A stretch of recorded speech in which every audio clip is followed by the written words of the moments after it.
Hello, everyone, and welcome. So great to see such a good crowd today. I'm Carol Sinnick-Schmidt. I'm on the Historical Commission, and now I will introduce our speaker. Mark is going to tell us about the railroad that was in our area. Well, you'll tell the dates. I don't remember the dates offhand. I remember as a child growing up in Lindell and hearing the railroad trains. So Mark will tell us all about the train that bordered East Brandywine Township. So thank you for coming. And thank you, Carol. It is indeed an honor to be with you this day, and I was delighted to be invited to speak. Railroading in general, and the Downingtown and Lancaster Railroad, or what I'll also refer to as the New Holland branch, has been a passion for most of my life, and I know there's a number of other folks that feel the same way, and it's fun to share information about it. The information that I'm sharing here about, as far as the images, about 60% of them are mine, and 40% are from other sources. And I'm grateful to all those along the way that have shared information, photos, and stories, and that kind of thing with me about the line, as well, especially with the railroaders who took time to answer my questions and even gave me rides along the line, something that wouldn't happen today with increased regulations and security and things like that. But those are all very cherished memories.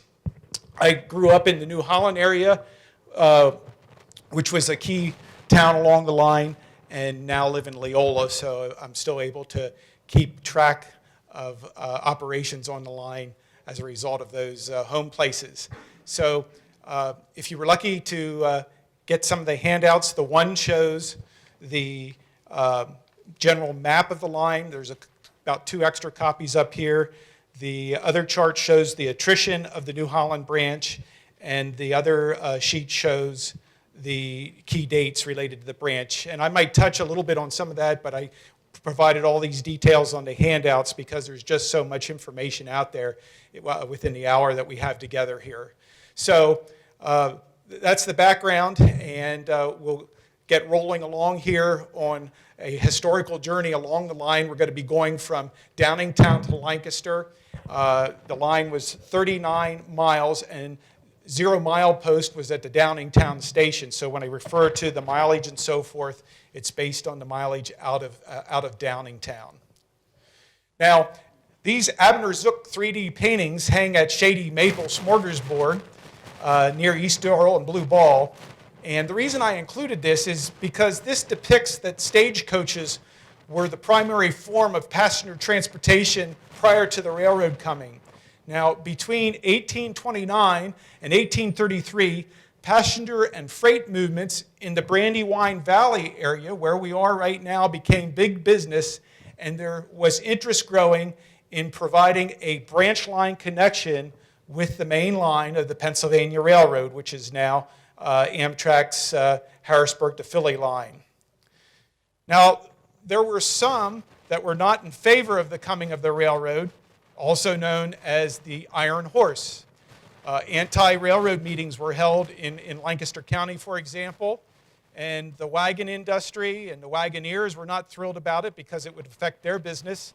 The line side or the roadside taverns were not thrilled about it either because it would affect their business. Some of the farmers weren't excited because the railroad would cut up their farms, and they felt that they already had good roads and turnpikes and so forth. And of interest, in addition to what became the Downingtown and Lancaster, there were actually plans for other routes through the New Holland area that never came to be. I wanted to point out in this Abner Zook 3D painting, the Conestoga wagon that was developed around the 1760s was actually a very effective form of wagon transportation, a very heavy-duty, effective haulage piece. Now, the first section of what became known as the Downingtown and Lancaster went in service from Downingtown to Waynesburg in 1861. And I provided this early schedule from 1861 here that shows that there were 2 trains each way every day. There was a general passenger train, and the other train was a passenger and freight train, what we'd call a mixed train. Eventually, this line between Downingtown and Waynesburg eventually became Honey Brook, had 18 stations within 18 miles. So there was a lot of stopping and a lot of whistling along the way. Now, as I said, Downingtown was our starting point, milepost 0. And on this picture up here, I wanted to point out several things here in the Downingtown area. This was before electrification on the Pennsylvania Railroad, now the Amtrak main, so that runs there. This would be the East Branch of the Brandywine River right here. This would have been the paper mill, which was, I believe, in its final ownership, the Sunoco paper mill. The Downingtown station would be here, and then the Y that connected to the New Holland line, the Downingtown and Lancaster, ran up through here. In addition, there was a Chester Valley line that was run by the Reading Company that snuck in along the main line from Bridgeport area, the Valley Forge area. So a lot going on here. Actually, Downingtown was at first known as Milltown because all the mills in the area and the prosperity of the area then was aided by the coming of the railroads to Downingtown, a nice central location between Philadelphia and Lancaster. Now, the Downingtown station was at milepost 32.8 on the main line. It served as the eastern anchor, the eastern stop for the Downingtown and Lancaster. That's where their trains arrived and departed, and you could get through tickets to Philadelphia. These structures here are all gone. This would be an early 1900s scene on the main line prior to electrification. This is a later scene in the spring of 1990. It was an SEPTA excursion train that I was on, the farewell to the Reading Railroad's Blue Liners excursion. Note the original passenger shelter over here on the left-hand side. On the right-hand side, the station building. And this was destroyed by fire in the early morning of February 24th, 1992. I mentioned the Chester Valley branch. Now, where the junction of the D&L and the main line were located, the Chester Valley branch snuck right in there and had its terminating station right there at milepost 32 on the main line. This would be the western leg of the Y to the New Holland branch, the Downingtown and Lancaster right there. And that line, of course, ran to Bridgeport. This photo here is from July 22nd, 1999. It's one of my photos. I happened to be passing through Downingtown and was looking around a little bit and was surprised to see that a small remnant of the Downingtown and Lancaster remained. We're on the Route 322 or Brandywine Avenue overpass, and this was the western leg of the Y diverging off of Amtrak. And then at the other end of this short stub, back in 1999, there was actually a dwarf signal right there, and it was still illuminated. So that was a really cool surprise to see that activity there. I believe they may have used this maybe occasionally to store MOW, maintenance of way equipment. I wanted to point out, I'm going to go back to that slide really quick, that this location is to be the new location for the new Downingtown passenger station, which is now on a curve to the west of here. This is a straight tangent track, and because of ADA requirements, they need a straight track to build the new station at this location along milepost 32. This paper mill, of course, is all gone. This photo right here shows the track work where the Y legs connected and headed north from Downingtown. This scene does not exist anymore. The area is all located, or is all been taken over by residential and commercial use.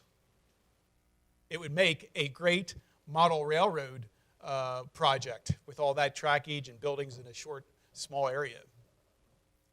Now, the Struble Trail occupies 2.7 miles of the right-of-way compass north going out of Downingtown. And I hiked that a couple years ago before COVID hit to get a feel for what this end of the line was like. And right here at the very, I guess you'd call it the eastern end or southern end, there's a United Way Born Learning section where families and their children are encouraged to do different activities for good childhood development. And then a little bit further north, we see the US Route 30 overpass north of Downingtown. Interestingly, the active rail line at the western end will pass under Route 30 again, east of Lancaster. Improved highways and truck transportation help lead to the decline and abandonment of much of the Downingtown and Lancaster and many other railroad lines, sadly, throughout the country. The railroad followed the picturesque east branch of the Brandywine Creek from Downingtown all the way to the stream source near Struble and Honey Brook. Approximately 16 to 18 miles are all within that Brandywine Valley. It's a great fishing stream. Civil engineer Oliver Barnes surveyed 3 routes for the early railroad, and this one along the river or the stream was the one selected. And so the right-of-way would have went along the woods, the trails along the woods here. This stream area was so beautiful, I just had to step down there and get this shot. So what a beautiful scene. And there's many views like that along the right-of-way in this section. The 1942 Pennsylvania Railroad report about the branch, as they were studying the business and possible abandonment even back that far, noted that the Downingtown shifter ran from Downingtown to Dorland. It ran as necessary. A 1944 report from the Pennsylvania Railroad noted that the inbound commodities for the line, and this would be for the whole line, were coal, feed, agricultural products, livestock, building materials, and waste paper. Outbound commodities included stone, sand, clay, machinery, and bindery board. So that's what the branch was doing during World War II. This is milepost 2.7 on our journey on my hike on the Struble Rail Trail. It's known as Dallin or Dallin's Forge. It was a site of an active iron forge for nearly 100 years.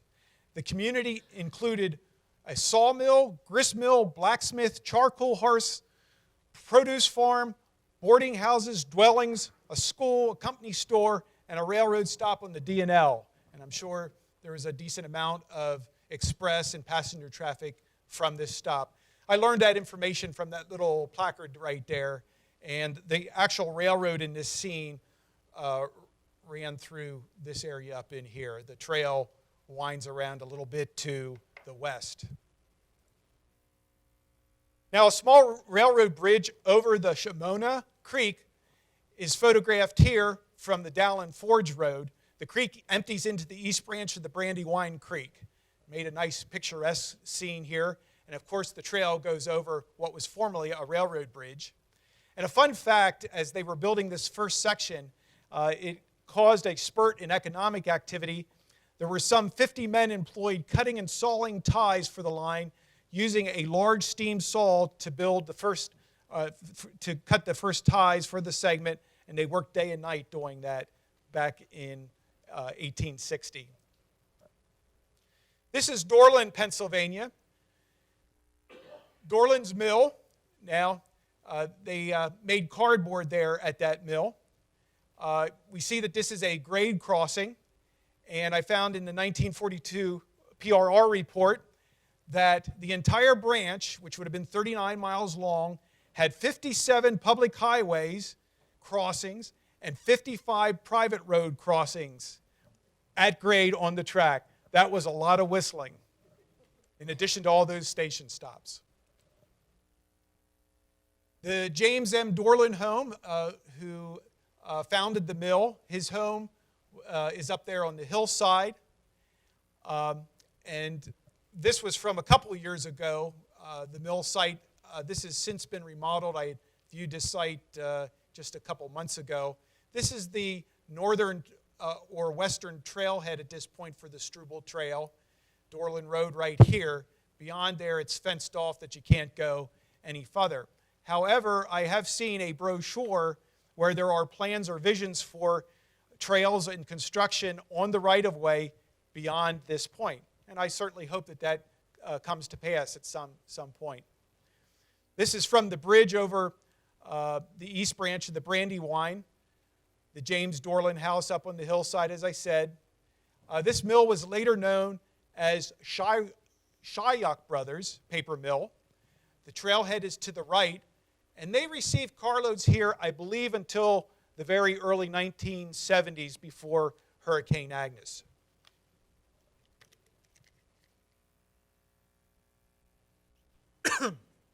Lindell, next stop, Lindell. This is the post office building. Carol talked about Lindell, and this building at one time housed a store and gas station. And no doubt, during the years, the folks in this building and the business people in this building had a lot of interaction with the railroad. There was a covered bridge over the creek at this point. And just a very cool building as I was driving down Creek Road, Route 282. The branch would have been on the other side of the river.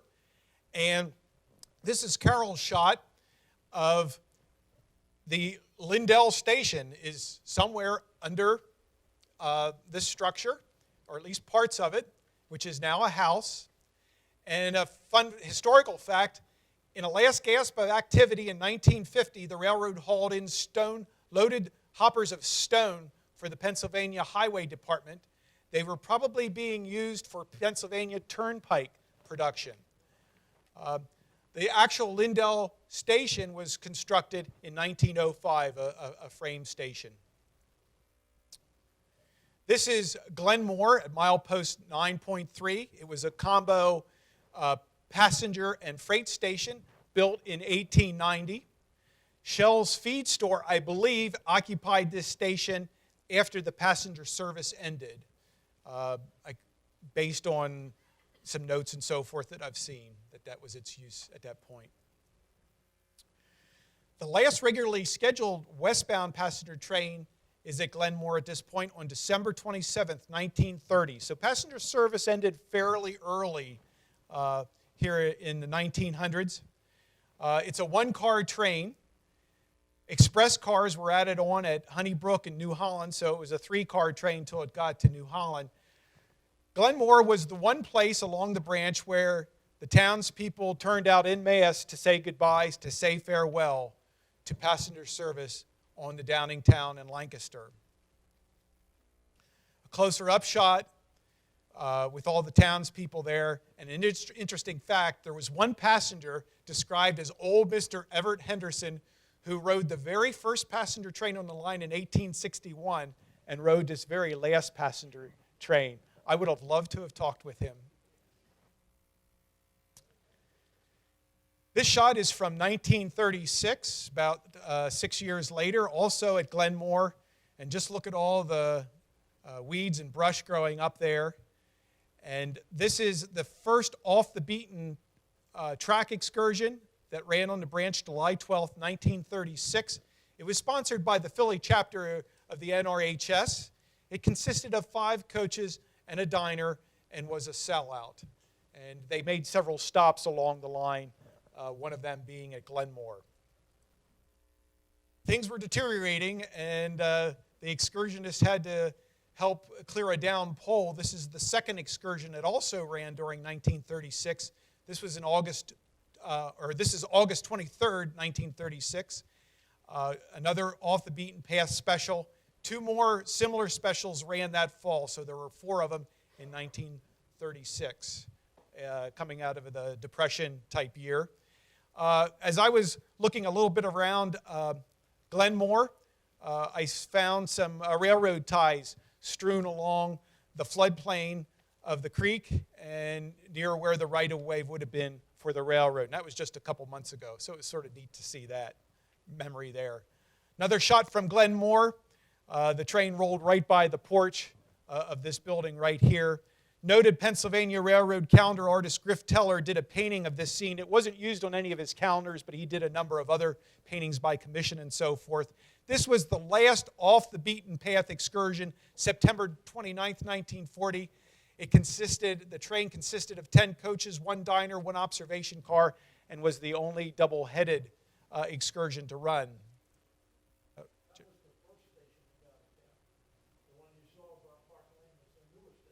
Okay, good information. Awesome. Thank you. Next stop here is, or the next picture stop is at Barneston, milepost 11.8. An early shot, 1908, with a PRR D13A. It's eastbound with a local passenger train. Neat early shot. Now, unfortunately, the line was a money loser through most of its early history. And the various companies that you read about on your sheet there, they all were under the umbrella, the close control of the Pennsylvania Railroad. That was the overarching company that was in charge here. I wanted to point out this cast iron sign here. There was a small one in that picture at Barneston. Cast iron, probably cast in Altoona. These were common along this railroad line back, let's say, prior to the 1980s, before they had to replace the cast iron with breakable wooden posts. And luckily, I was lucky and I purchased this sign during the line's rebuilding in 1987, so this one was saved.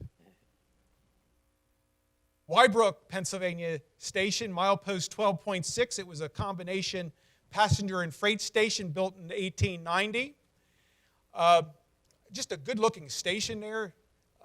Would be a great one to model. And the station is certainly gone. There may be foundations left under the brush and weeds and that kind of thing. Fact about the line, this line did not turn out to be a good detour service line between Downingtown and Lancaster, like if they had to detour because of derailments or natural disasters, because of excessive grades on the line, the curvature, and the lack of passing sidings. This is in 1956, March 9th, and this PRR burrow crane is gathering removed rails. The center portion was removed first. The abandonment schedule shows you the dates and that type of thing. Basically, they abandoned the portion of the line from the Glenbrook area to Honey Brook, and here they are tearing up the line. This is a James Schumann photo. He was a railroad engineer for the Strasburg Railroad. Cupola, Pennsylvania, milepost 13.8, a small little station stop there. I think many of these station stops were basically like flag stops. They were not all staffed. That type of thing. You just had to hang out there, and maybe you had to flag them down if they wanted to stop, if you wanted to get on board. A fun fact, the line had market train service. They carried produce from farm towns to the city markets in Philadelphia. They ran every Wednesday picking up produce. They started at Beartown, which is also known as Narvan. They stopped at Honey Brook and Glenmore. Perishable vegetables could be sent down on the morning down train and reach Philadelphia early afternoon in good condition. That was one of the services that the line provided. A shot also by John Bowman. This was the abandoned right-of-way. Rails removed west of Forest, Pennsylvania, looking east, March of 1956. This is Supplee, also known as Waynesburg Junction, milepost 15.9 miles out of Downingtown. The branch crossed the Reading Companies, Wilmington and Northern Branch. This was the last off-the-beaten-path excursion, September 29th, 1940. Now, following World War II, the trackage on the branch deteriorated to the point that no more branch excursions were possible. This was a very busy junction from 1870 to 1930. They had some 14 trains a day through there at peak times during that time frame. And now you go through there, you wouldn't know a railroad passed there unless you know what to look for. We're arriving at Waynesburg, also known as Honey Brook. Have a little map here to share. And the line is coming in from Supplee here. And there was another station or so, Buchanan's Road, in there. It crossed over 322 or the Horseshoe Pike, near where the Turkey Hill was. I just learned that today. Hard to spot. Went through a very sharp curve. I believe the sharpest or one of the sharpest on the lines, and then headed into the station area. They had a turntable here and an engine house because this was the terminus of the line for the first segment that was built in 1861. I'm told that apparently one of the accounts I read, they only came so far in 1861 and then a couple years later built up here to where the station was located. This would be Route 10 or Peckway Avenue here at this location. Eventually the station was moved across the street right in that area and became the present Borough Hall. This is an aerial view about 1970 of Honey Brook.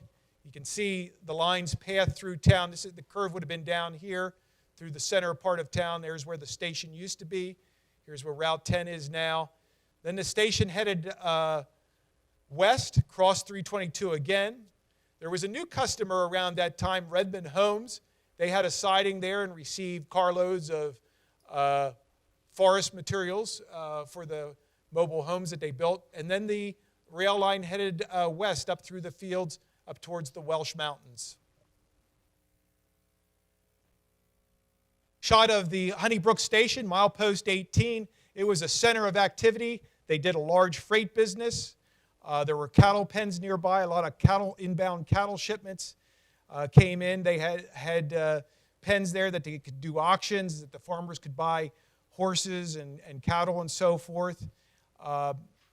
Also, there were waiting rooms there for men and women. Very, very busy place back in the day. And Honey Brook Station around 1970. Today, this scene is a parking lot and housing because the station has been moved across the street. Everything looks like it's seen better days in this shot.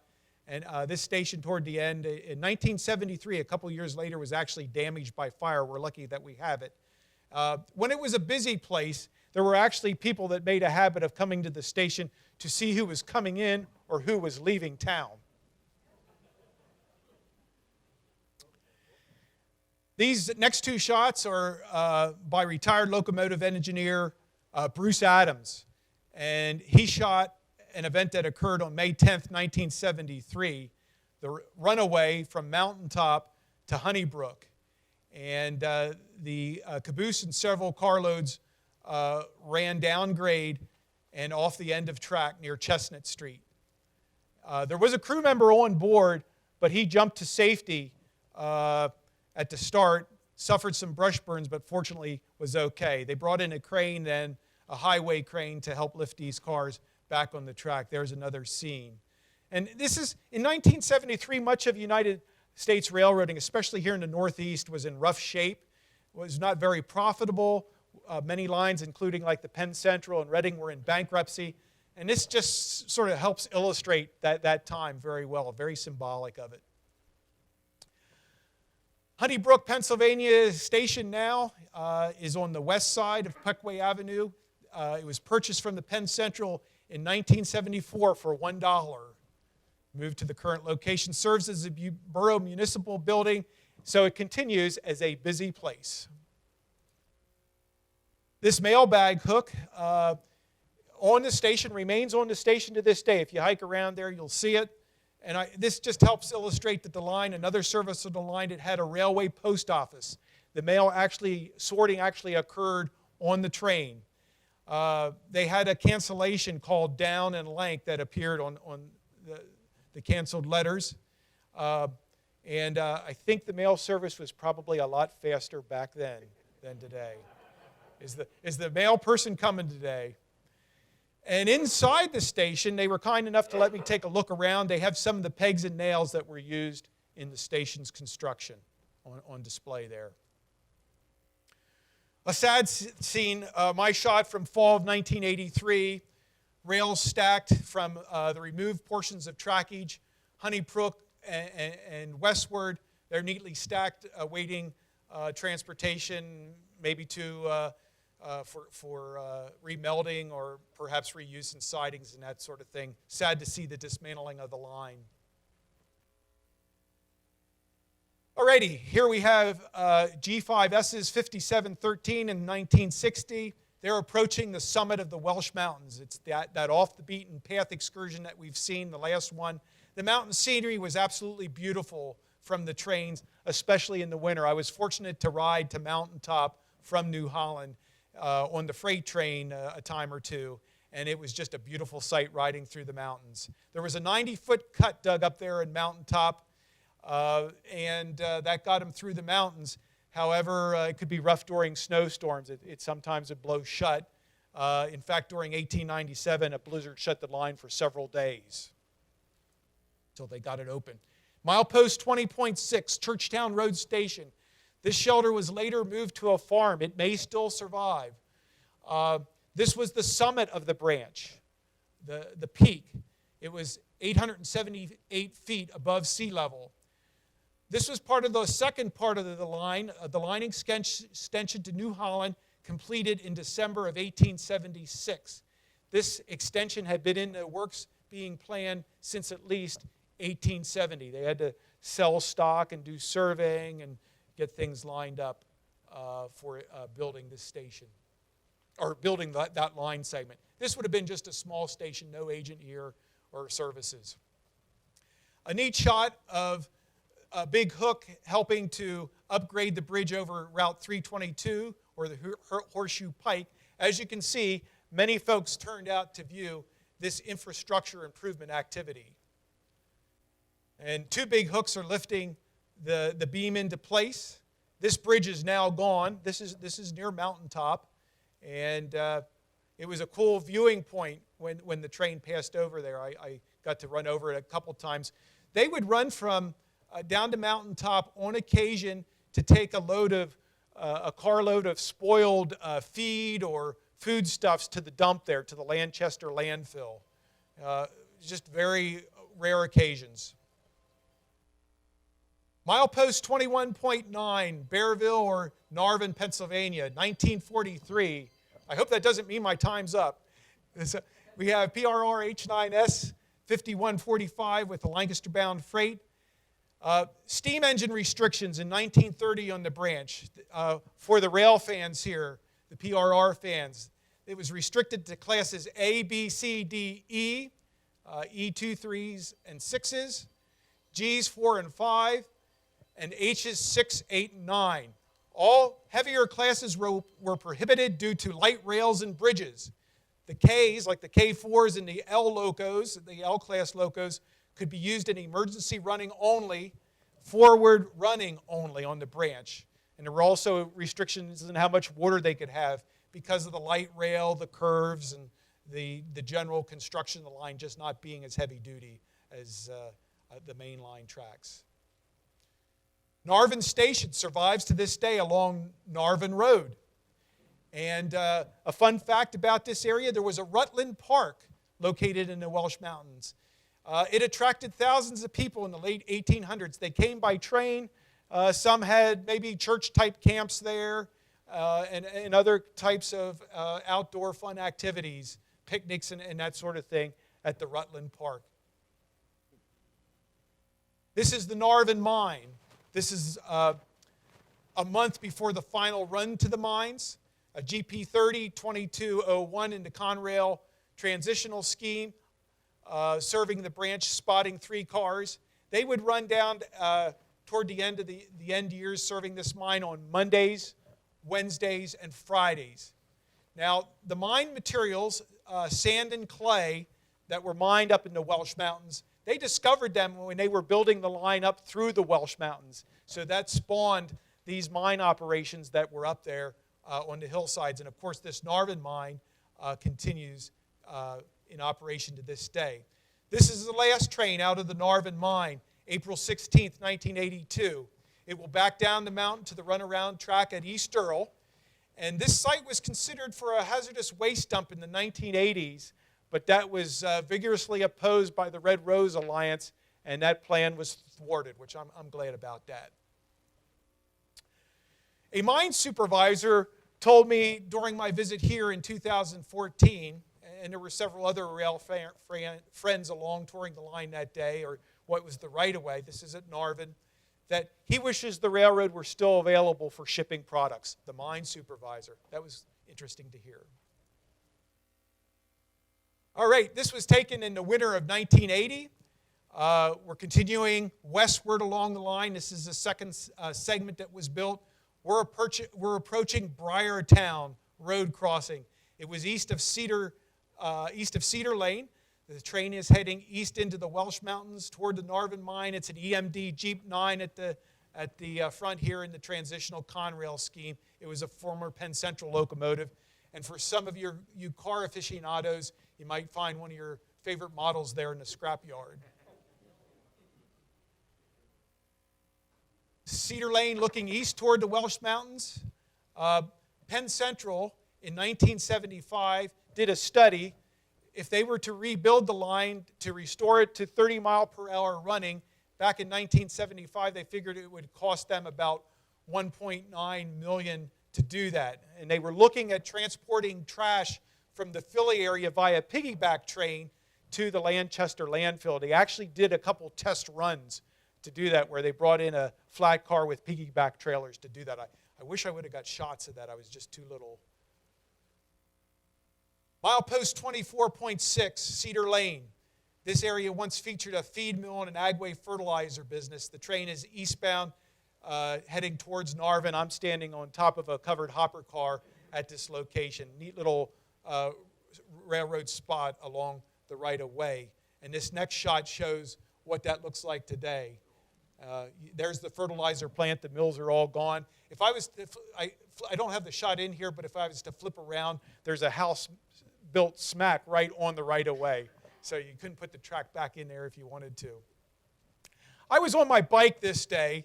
There was a derailment along Route 897, just east of the grade crossing, and they're working on the cleanup. This is in the summer of 1975. Rail spreadings due to rotted ties and poor roadbed were common mishaps, and we have some fertilizer cars that have derailed there, and Jeep 387945 has come in to help pull those cars back on the rails using wooden blocks and re-railers and so forth. And what's really cool, this locomotive is an N-scale model numbered with that number. So, and I think the actual locomotive survives somewhere. East Earl, milepost 25.1. The first freight and passenger station was built here in 1892.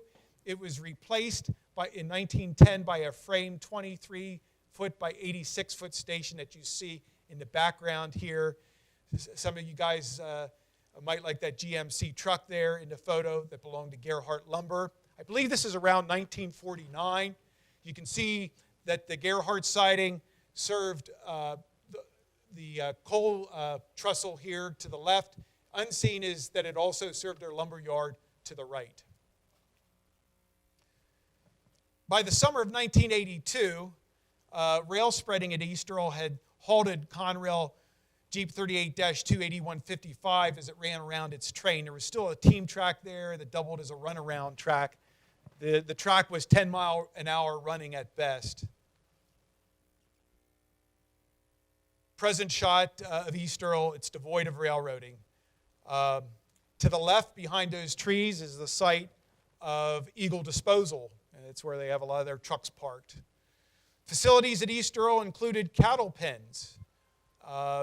And another story from this location was that occasionally there would be runaway cars rolling through here off the Welsh Mountain that got away. So it wasn't only on the Honey Brook side, it was also on the west side sometimes that happened. These yellow markers warn of a buried methane pipeline. We're just a little bit west of East Earl. It follows much of the right-of-way, abandoned and used from the Lancaster landfill at Mountaintop to Leola, 13 miles. It was installed in 2004 and 2005. Takes the methane gas from the landfill, powers several industries like Dark Container in Leola. This is the last spur on the active line. This is still a long part of the second section installed. It's intact and unused since 2008. It's in the Earl Industrial Park, east side of New Holland.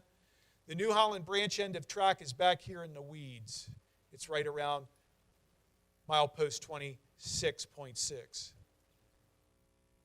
They did a retying of the present active track in 2016, and they used the last section of track here to load the scrap ties and maintenance of wagons. This business here is the New Holland concrete block plant. Through the 1970s, this company received carload hoppers of cement. The siding was removed somewhere in the 1980s, and as I said, this portion of the line is largely unused except by high rail trucks.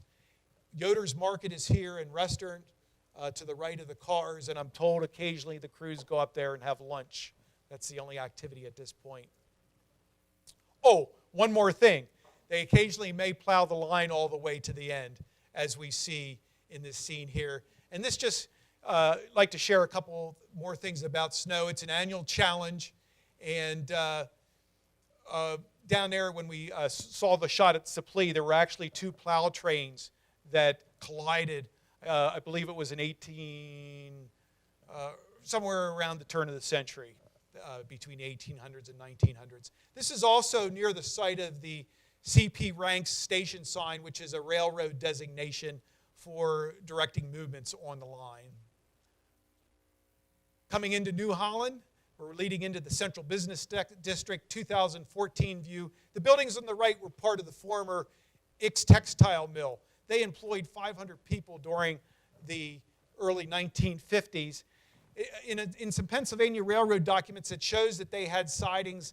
I assume at some point they may have shipped cars long ago. This area has been redeveloped. Some of these buildings survive. Some have been torn away as this area has been redeveloped. Still part of largely unused trackage at this point, but still intact. The New Holland station, this would be their second frame station there in New Holland. You'll notice the water column or crane used to replenish the tenders, the telegraph poles. And I just want to note that the coming of the railroad brought better communications, because telegraph poles were installed along the lines and into the stations, and they became telegraph offices, better communications. And also the first telephone was installed in New Holland from the station to a local store in 1881. And I wonder if that was a party line. Anybody remember those? The passenger schedule up until 1930. Can you believe it? 3 trains each way, 6 days weekly, 1 each way on Sundays. So just cool to think about where you could have went on train by train at that time. New Holland scene. New Holland had an engine house as well, since it was a terminus of the line from 1876 to 1890. Note the cattle pens, which would have been used probably by New Holland sales stables and others. Long time New Holland business. And we're loading something here into kegs. Might be tomatoes or potatoes or apples. And note the boxcars back here. They're a lot smaller back then than they would be today. This would have been sometime post 18, or probably around 1890, 1900, somewhere in there. Now, I put this trolley picture in here. I know that some are trolley fans. I like trolleys too. I put it in here because there was a whole network of trolley lines throughout Lancaster County, for that matter, Chester County as well. In Lancaster County, it was the Conestoga Traction Company. And here, one of their trolleys rolls down Main Street in New Holland. The trolley line actually siphoned off business from the western portion of the D&L. helped siphoning it off even before the coming of cars. So, coal was a product that was a commodity brought in, and nearly every town had a coal trestle or two. This one was covered at what was a or this Earl Souder feed mill in New Holland, and now is Sensnick's. This is at milepost 28 miles out of Downingtown in July of 1985. A storm partially destroyed the covering to the trestle, and this has now since all been removed, both the covering and the coal portion of the coal tipple. Note also that the mileposts were all cast iron originally along the line.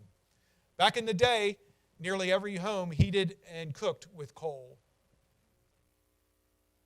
In New Holland, they had a Y, an east and a west leg, and they were connected. At some point, probably around the early 1960s, the Y was disconnected, and they actually built an extra team track there off the one leg. You could no longer turn an engine on the Y. This is the east leg. They're spotting 3 cars of lumber there back around 2014. This is still in service. Not getting quite as many carloads at this time, but every couple weeks or so there's a carload of lumber comes in there for Musselman lumber. And this is a quintessential small town scene.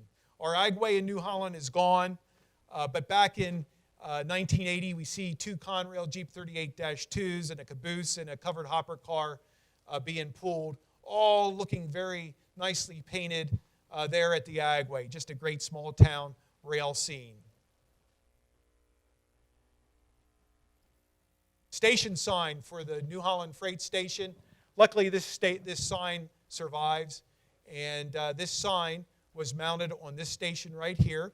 The station was built in 1947, rather late as far as railroad stations go. New Holland Machine Company had a hand in that. They needed the old freight station area for storage. I think they used it as a paint shop, and they helped the railroad build this new station.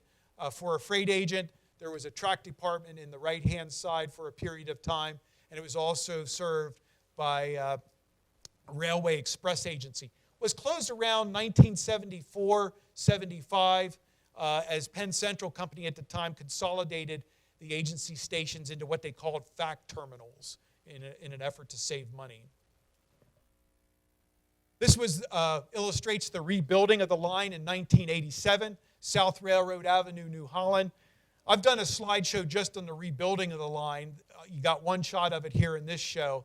From 1987 to 1988, Conrail extensively rebuilt the existing line with 130-pound relay rail, new ties, new switches, rebuilt crossings, and it raised the speed limit from 10 miles per hour to 30 miles per hour, and they changed out, they added stone ballast to the cinder roadbed. Huge improvement. Now this is Sensnick's feed mill in New Holland. At the other end, opposite end from where you saw the coal trestle. It used to be a busy railroad customer, would be a good model railroad project.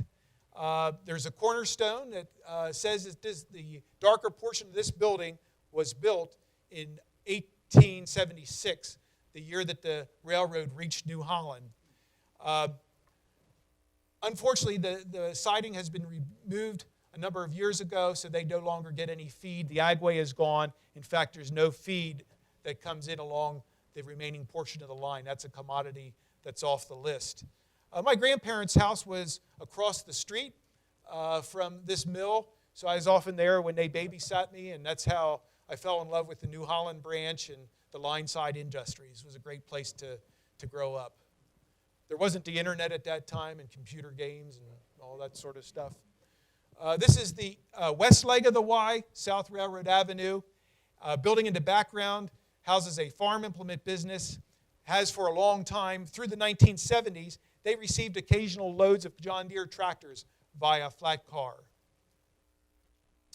The creamery in New Holland. There were other creameries along the line located at East Earl, Honey Brook, and Lindell, and maybe other towns as well. They'd ship cans of milk down to Philadelphia. I was told, at least toward the end, that this particular creamery processed grade B milk for cheese production. So that was a commodity that was once hauled on the trains. It would have been in the express cars or the baggage cars that they loaded those milk cans. Now, a happy occurrence, in late 2018, Sweetwater Propane opened along South Railroad Avenue in New Holland. They get propane tank cars here and also have available various sizes of propane tanks. These are storage tanks right here. And this business helps protect the line's existence in New Holland. An older shot in New Holland, maybe from the 1930s, shows the short runaround track that used to be there. New Holland Machine Company had its original buildings along the line here. Those have loads of crates in there. My guesses are they are boxed up crates of machinery ready to head out for shipment, having been built by the machine company. This area, this siding, helped spawn the New Holland machine business, and later in 1985 helped build the L&S Sweeteners business before they moved west of town. This siding was removed by Conrail. Here is the Conrail track geometry train. This is in May 18th of 1996. It evoked memories of passenger service on the line. It's a 3-car train. It's at the long runaround track in New Holland.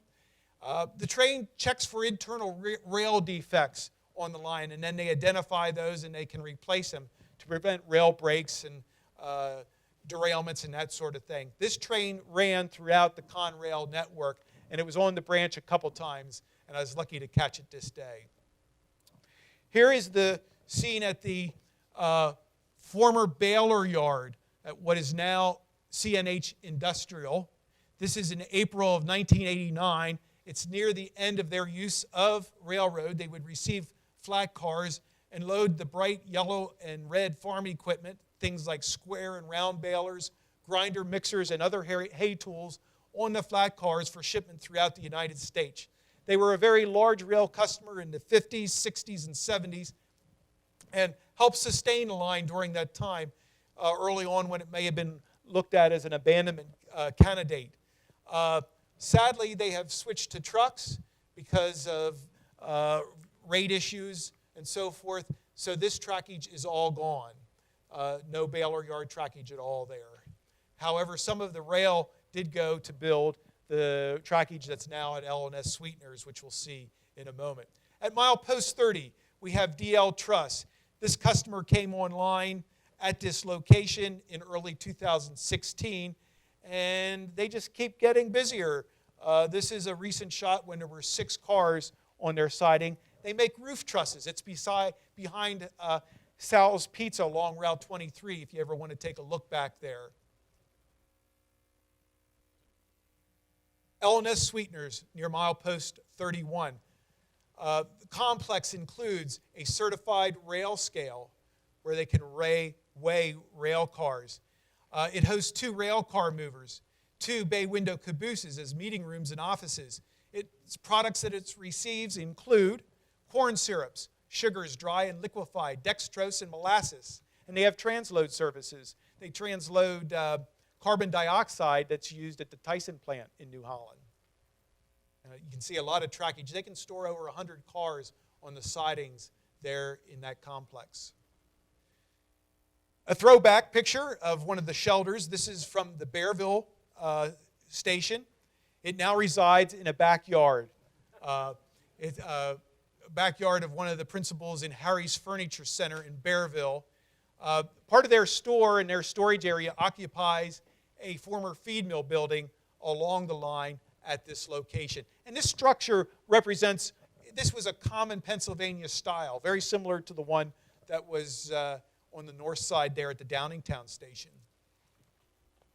Dart Container, another big company, milepost 33. Leola plant opened in 1864. Has 4 switches from the main track that leads to 7 rail sidings. There's also a switchback within its complex. And it has buildings on both sides of the track. They make foam and plastic containers and dinnerware. A lot of times, we have our coffee in a Dart container cup. night view of unloading hoppers of polystyrene beads there at the south side of the track. They also transload product from these cars into their trucks to go to other dart plants that don't have rail sidings. The well-maintained former PRR frame depot still exists in Leola, thank goodness. It's a combo passenger and freight station, short runaround track here that can hold 12 cars. This line is still pretty busy, and they run every Sunday through Friday. They only are not out on the line during Saturdays. In the fall of 1995, PP&L used a Stauffer lumber siding in Leola to bring in this electrical transformer. They did this twice. Stauffer lumber is the oldest active customer on the branch at its original location. They were there since 1890. That 1890 was the final segment of the branch built from New Holland to Lancaster, and Stauffer was founded that same year that the branch connected to Lancaster. Starting in 1890, you had a full line in connection, the full Downingtown and Lancaster, Downingtown to Lancaster. At this customer today, sometimes up to 6 center beam flat cars are spotted in their siding. They make roof and floor trusses, wall sections, and pressure-treated lumber and plyboard. This is a scene from milepost 35. We see an eastbound train rolling through the Conestoga Industrial Center. There were 3 industrial sidings here at one time, but they're all gone, sadly. Heller's Church is a landmark in the background here. This location would be the current peak of the line since it no longer goes over the Welsh Mountains. The empty flat cars are for New Holland, Sperry, New Holland at that time. Now this scene is from the Goat Path, the Route 23 that was graded but never put into service. And we see the local heading eastbound at milepost 35.8. Hartman Station in the background has 2 rail customers, a fertilizer plant, Kirby Agri Fertilizer, receiving fertilizer and its component ingredients, and Lancaster Foundry Supply receiving sand. And they're both regular customers back there. Another recent development is we now have 6-axle locomotives on the line. For years it was 4 axles, but now we're seeing 6-axle locomotives. Models include, for the rail fans, SD40Es, SD40-2s, and SD60Es. Most of the times they're paired with a 4-axle unit or running solo, but there have been times that we've seen 2 6-axle units on the line. Some big power there. This particular class of locomotive here in the picture, the SD40E, probably worked out at the Horseshoe Curve as a pusher locomotive in a past life. And another recent customer coming on board in late 2018 has been High Steel. They refurbished an unused siding to receive covered coil cars of steel. And although they've built their own siding to their plant in Lancaster, they still use this siding for overflow. So this is cool to see this new commodity coming in on the branch. And you can see the whole process here. They have to take the hoods off, lift those steel coils from the cars to the trucks. This was a former warehouse for Acme Markets called Skyline Distributors. At milepost 38, near East Greenfield Road, the line goes through a sharp reverse curve. And in this winter scene, it's going by 2 whistle signs, the former PRR cast iron sign, very few of those around on the line anymore, maybe there's about 2, and the more modern whistle sign right here. Most of the PRR cast iron signage, as I said, is gone. The train will slow to 10 miles per hour for the second sharp curve, passing under US 30, the second time that the right-of-way passes under Route 30. And this is shifting the last customer on the line, LSC Communications, formerly R.R. Donnelly & Sons, last customer on the line going west, first coming east. It opened in a printing plant it opened its printing plant in 1979 in the former Schick razor plant. There's a 4-track yard, rail car mover, and 3 indoor sidings there. They receive boxcar loads of paper, and then on occasion ship carloads of scrap paper. Spring of 1994, a century later, we see the Amtrak Broadway Limited roaring past a waiting Conrail New Holland secondary local waiting to head to Dillerville Yard. The Broadway and Conrail are both history. This is at milepost 66 on a former PRR main line. Here at Downingtown, you're at milepost 32, the station at 32.8 by comparison. This is Conestoga Junction at this time in 1958, a John Bowman picture. The PRR train here is heading to the Dillerville Yard. At this time, it was yard switcher size locomotives that ran the locals on the remaining trackage at this time. This interlocking area on the main line where they connect is now known as Holland on Amtrak. Back in the day, undated picture here, but probably late 1800s, early 1900s, this was ES Tower. It controlled the junction with the main line and the D&L. And the main line to go over the Conestoga River Bridge went from 4 tracks to 2 tracks, so it controlled all that switching at that time. And this is the beautiful Conestoga River Bridge. It's a 5-arch stone bridge, late fall 1992 shot with the train heading out to the branch, built in 1887 to 1888 by the PRR. The rough stone look on this side of the bridge, the south side, was in anticipation of possibly expanding it to a 4-track bridge, which never occurred. Most of the trains during the D&L histories, the passenger trains from 1890 to 1929, went to this passenger station in Lancaster. It's the old PRR station at the corner of North Queen and Chestnut Streets. It opened in 1861, served its last trains on April 27th and 28th of 1929. Its architecture inspired a couple other designs of current buildings in Lancaster today. And it was replaced by this station dedicated on April 27th, 1929. This was among the finest in the East when it opened. Amtrak uses and has modernized this station, and D&L passenger trains used it through its discontinuance. So it would have been from 1929 through December 27th, 1930, about 1.5 years that the D&L trains went into this station. Here we see a local heading out through the station. All the New Holland local secondary trains pass by the station. It's at milepost 68 on the main line. And they sometimes pause here because of Amtrak traffic. Lewis Yard is where all the trains are assembled for the branch. And note that rail car sizes have increased tremendously since the early days on the branch. This is the engine tracks at Lewis Yard for the various locals working out of Lancaster for both the New Holland line as well as other lines, and crews work out of the modern yard office right here. This was a 2014 view. We're going to wrap up our imaginary trip along the D&L with a live scene shot a couple years ago. We're going to see an eastbound train, a little video here rolling down the line. This is at Willow Road, if I can get it to work. There we go. Here it comes.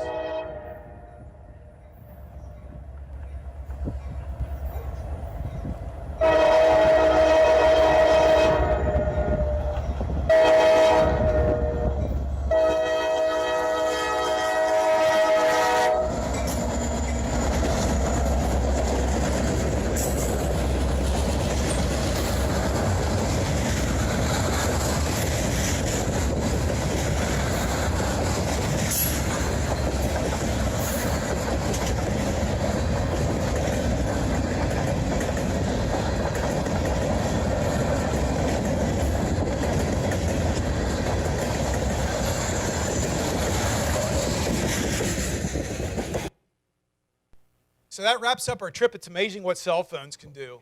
So, thank you so much.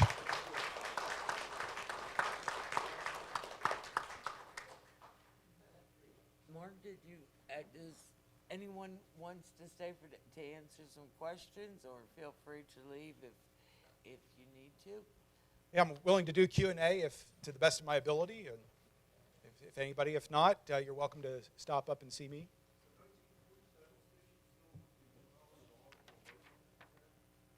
Which one are you talking about, sir? I couldn't hear you.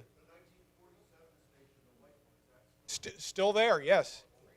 It was a freight station in New Holland, South Railroad Avenue. It's a silkscreen printing business, and actually looks pretty good. They've painted it. It used to be cinder blocks with brick coins. Has an expanded platform area for unloading freight. Very much in good shape. Absolutely. Yes, in the back.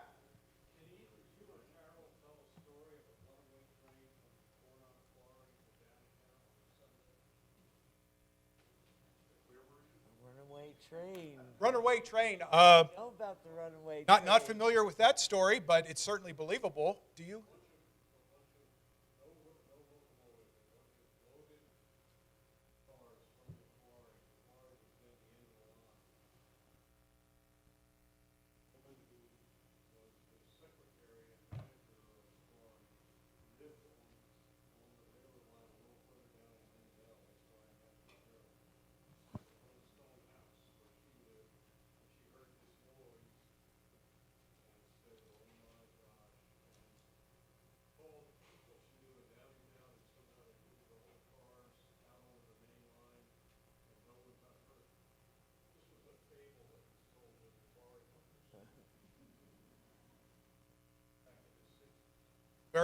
Very believable, and certainly runaways over the years have been all too common. The one story I do know about the quarry there, or Lindell, is that, well, I talked about the last gasp of activity for the turnpike construction. That's what I was familiar with. But I knew that I had read that there was a quarry as well, Trap Rock or firm in Cornog area, but that's Marshall Road? Okay.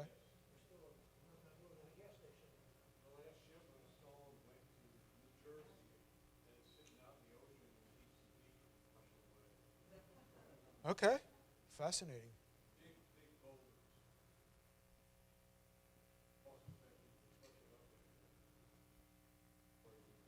Do you know what years that would have been shipped out? 65? Okay.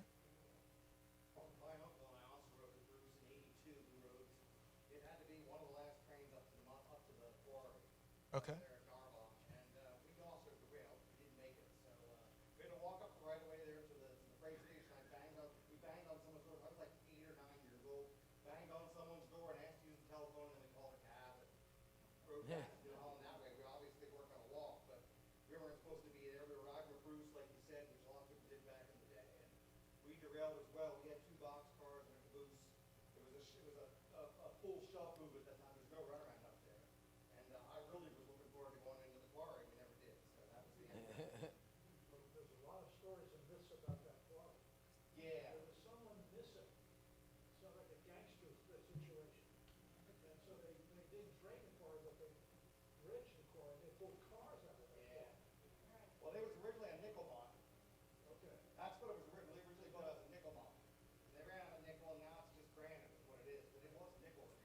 Another question here.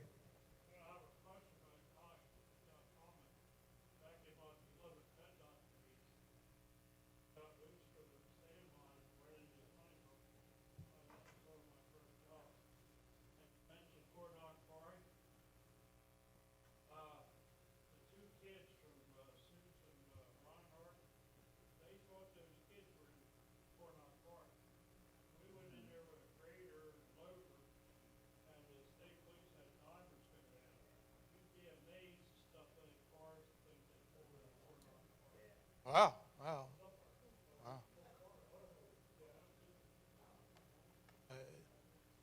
Dumping place, yeah.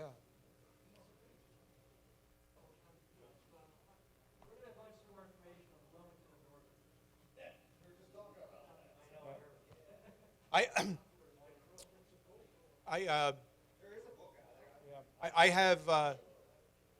have little information on the W&N, and as I was talking with Jason there, I don't have much to share about that line, sadly.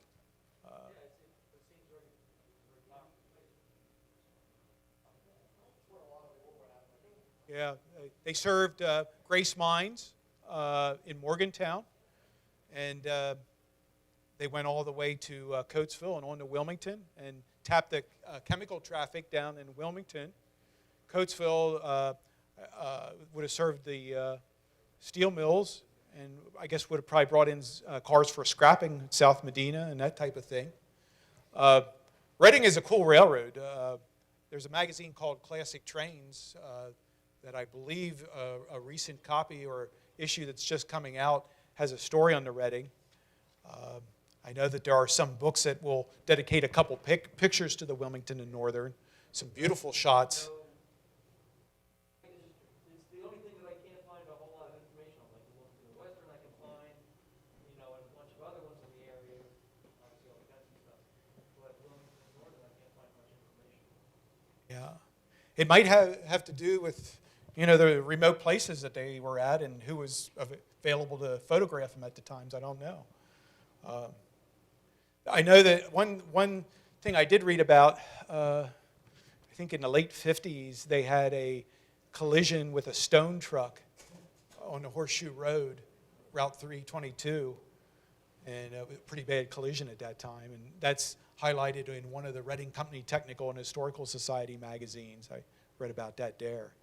When trains would go through Holland at nighttime, Okay. I live about here out the road from the railroad. That may give you a point of interest if you're interested in train horns. My late brother-in-law is on the interweb called Horns Inc. His name is Ed Kaspersky. He has recorded hundreds of train whistles and horns, and you can listen to them. And he gives you the musical notes. This is a D sharp, A, C sharp. And he's been doing that for years. He also now he's no longer in business. He's left us. But he would sell us CDs and DVDs and stuff of the train whistles. To continue the story, just last weekend we were at the Horseshoe, and his decor went down to the ashes at the top of the Horseshoe. See another question over here. Well, statement. Out on the internet, there's some folks modeling out in Omaha, modeling sections of the Wilmington Northern in HO, and their website is WN, as in Whiskey November Branch, all one word, .com, and one of the pages is / prototype history. Good information. Yeah. I think the Wilmington and Northern line, the portion that has been removed, was pretty much gone by 1980. So, and another little tidbit about them is right around 1987, when they were rebuilding the New Holland branch, there were gondola cars in New Holland, and there was a flatbed truck bringing in sections of rail and loading them into gons, and they said that they were off the Wilmington and Northern. So they were scrapping them, driving them up to New Holland, loading them in Conrail gons to ship out. So that's a little, additional tidbit. Wasn't that intersection at Supplee? Their original crossing was at Supplee. Yeah. There were actually ice ponds for a while that you can walk on the other side of the Brandywine from Hibernia Park. There's a public footpath there, and you walk through a section where there were ice ponds, where they harvested ice in the winter. And there was, I think, something like a 60-car siding along there. Was that Wilmington and Northern? Wilmington and Northern. Okay. Yeah. Wow. There's a remaining bridge as well you can walk along from, what's the name of just at the bottom of the hill coming down from Wagontown Station, the old house there. There's a footpath that you can walk along. Cool. Along the old right of way. I think I saw a question over here. Yeah, last time, if you go back in the 60s, the Wild River Craftsman, there are actual plans for the train Wow.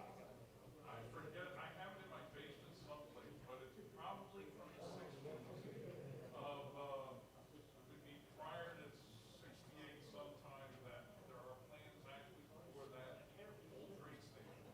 It's in Montreal, Lancaster. Very cool. So Plea's an interesting place when you think about it. I mean, you go through there now, as we talked about, it looks like nothing's there. But at one time, 14 trains and a very active junction.